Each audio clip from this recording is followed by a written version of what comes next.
listeners. Ako po si Kay Scarcerevo bilang Gabriela Silang.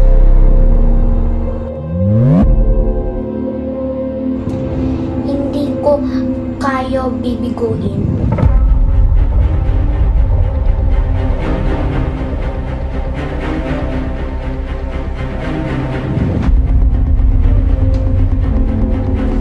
Maligayang pagdating mga kasama.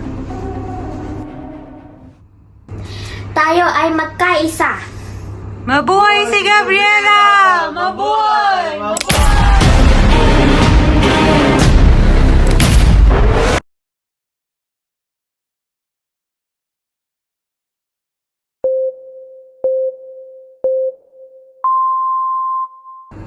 Magandang araw, Axis Learners. Ako po si Kay Scarcerevo bilang Gabriela Silang.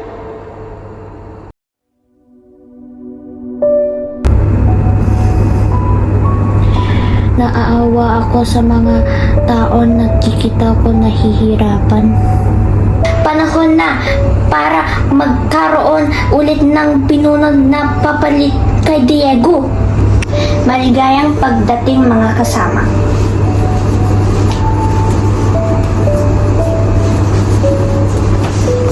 Tayo ay magkaisa. Mabuhay si Gabriela! Mabuhay! Mabuhay! Lahat tayo ay nandito para iplano kung paano tayo makakalaya sa mga Kastila. Tayo ay magkaisa para magkaroon ng bagong pinuno. Hindi ko kayo bibiguin. Ako ay magiging matatag na pinuno. Sumama kayo lahat sa pag-aalsa.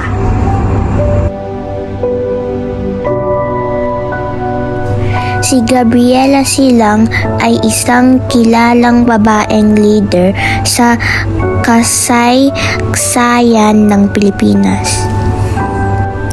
Siya ang namuno sa pakikibaka para sa kalayaan at katalugan sa panahon ng kolonyalismo sa Pilipinas. Ang kanyang alaala ay patuloy na ginugunita bilang simbolo ng katapangan at determinasyon. Ang kakayahan ng isang tao ang pangunahing sukatan para mamuno sa isang lipunan, hindi ang kanilang kasarian.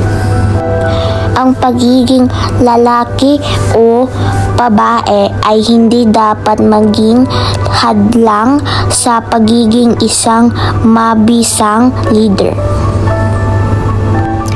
Ang pagkakaroon ng pantay na pagkakataon para sa lahat anuman ang kanilang kasarian ay mahalaga para sa isang matagumpay na lipunan.